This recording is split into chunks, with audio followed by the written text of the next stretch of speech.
नमस्कार. छायाज रेसिपीजमध्ये आज आपण तांदळाच्या पिठापासून खूपच मस्त अशी रेसिपी बनवणार आहोत. यासाठी इथे मी अर्धा कप तांदळाचं पीठ घेतलं आहे. यामध्ये अर्धा कप मैदा घालायचा आहे. मैद्याऐवजी तुम्ही गव्हाचं पीठ इथे वापरू शकता. यानंतर यामध्ये पाव कप बेसन घालायचं आहे.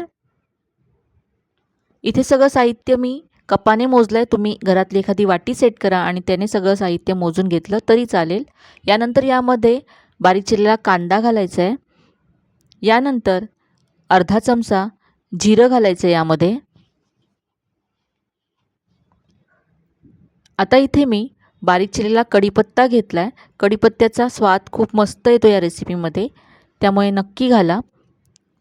इथे आता मी 2 चमचे कच्ची चण्याची डाळ घातली आहे. यानंतर 1 चमचा चिली फ्लेक्स घालायचे आहेत. चिली फ्लेक्स ऑप्शनल आहे, तुमच्याकडे असतील तर घाला, नाही घातले तरी चालेल. यानंतर इथे हिरवी मिरची बारीक चिरून घेतली आहे, ती घालायची आहे. आणि आता अगदी बारीक चिरलेली कोथिंबीर घालायची आहे भरपूर. यामध्ये आपण जी चण्याची डाळ घातली ती मस्त कुरकुरीत होते आणि खूप छान लागते या रेसिपीमध्ये. आता इथे मी लसूण घातला आहे. तर हा लसूण मी चिरून घेतला, लसूण किसून घ्यायचा नाही आहे. यानंतर यामध्ये चवीप्रमाणे मीठ घालायचं आहे. लसूण दाताखाली आल्यानंतर खूपच छान लागतो इथे, त्यामुळे किसून न घालता असा बारीक चिरून घालायचा आहे. आता इथे 3 मोठे चमचे तेल असं कडकडीत गरम करून ते घालायचं आहे. 2 चमचे मी घातलं. आधी हे मिक्स करून घेते मी आणि नंतर यामध्ये आणखी आपण 1 चमचा घालू. तर हे असं चमच्याने आधी मिक्स करायचं. गरम आहे.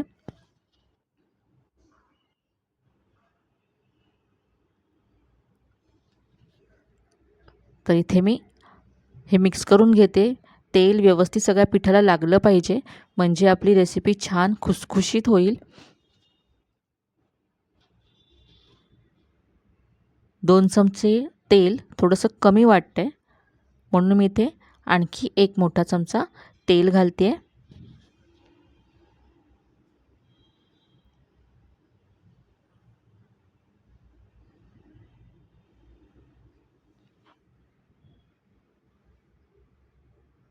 तेल व्यवस्थित असं मिक्स करायचं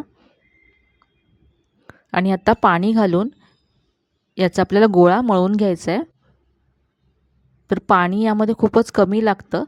याचं घट्ट असं पीठ आपल्याला मळायचं आहे, त्यामुळे थोडं थोडं पाणी घालतच हे मळून घ्यायचं.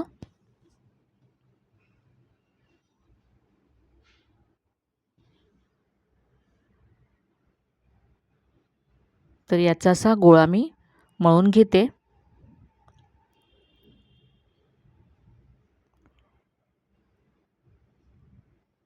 खूपच चवदार अशी मस्त अशी ही रेसिपी आहे. तर इथे पहा, मला पाव कपपेक्षा सुद्धा कमी पाणी इथे लागलं आहे. याचा आता असा मी गोळा तयार करून घेते. तर इथे पहा, हे असं घट्ट असं पीठ मी मळून घेतलं आहे. आता याची आपण वडे बनवणार आहोत. तर यासाठी इथे पहा, एका प्लास्टिकच्या बॅगला मी तेल लावून घेते.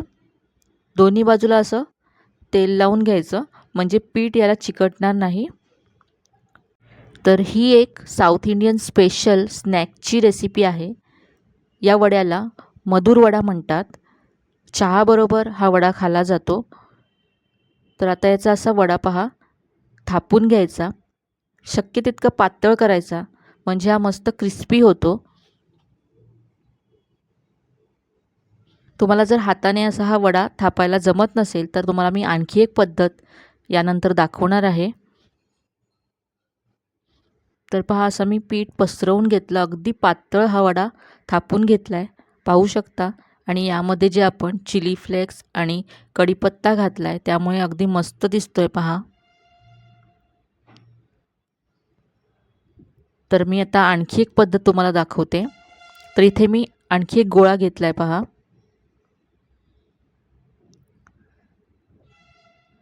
आणि आता एखादी वाटी घ्यायची आहे आणि ह्याने असं पसरवून घ्यायचं आहे.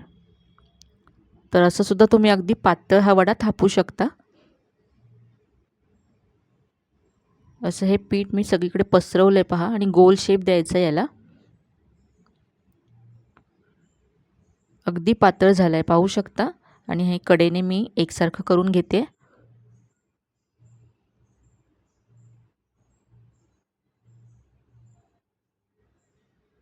तर हा सुद्धा वडा पहा थापून झाला आहे. तर आता हे वडे आपण फ्राय करूया.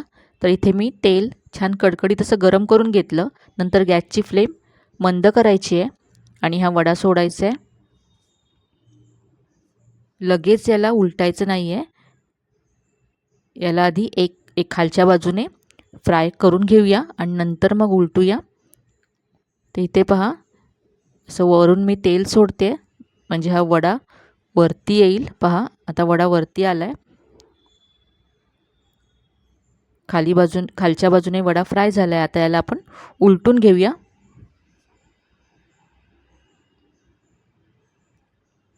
आणि दुसऱ्या बाजूने सुद्धा याला फ्राय करून घेऊया.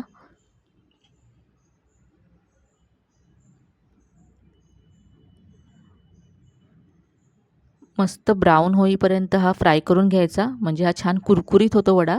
आणि यामध्ये आपण जी चण्याची डाळ घातली आहे ती सुद्धा मस्त क्रिस्पी होते. तर असं तेल निथळून हा वडा काढून घेऊया. अजिबात तेलकट होत नाही हा वडा. आता आपण असेच हे सगळे वडे फ्राय करून घेऊया. तर हा मस्त असा मधुर वडा आपला तयार आहे. चहाबरोबर हा खाण्यासाठी अगदी अप्रतिम अशी रेसिपी आहे. मुलांना तर हे खूपच आवडतील. इतके टेस्टी बनतात, अगदी कुरकुरीत होतात. आणि यामध्ये आपण जे मसाले आणि चण्याची डाळ घातली त्यामुळे तर खूपच चवीला छान लागतात. मधल्या वेळेस मुलांना काहीतरी छान असं टेस्टी आणि क्रिस्पी खायचं असतं तर तुम्ही हे बनवून देऊ शकता. तुम्ही पाहू शकता अगदी क्रिस्पी आहेत.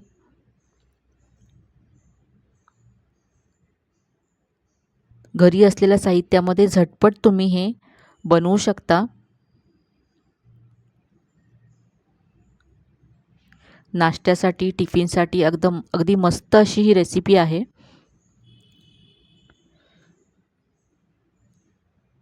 तुम्हाला याच्याबरोबर सॉसची चटणीची सुद्धा गरज नाही. तुम्ही असेच हे सर्व करू शकता. तर आजची ही रेसिपी तुम्हाला कशी वाटली कमेंटमध्ये नक्की कळवा. रेसिपी जर आवडली असेल तर व्हिडिओला जास्तीत जास्त लाईक करा, शेअर करा.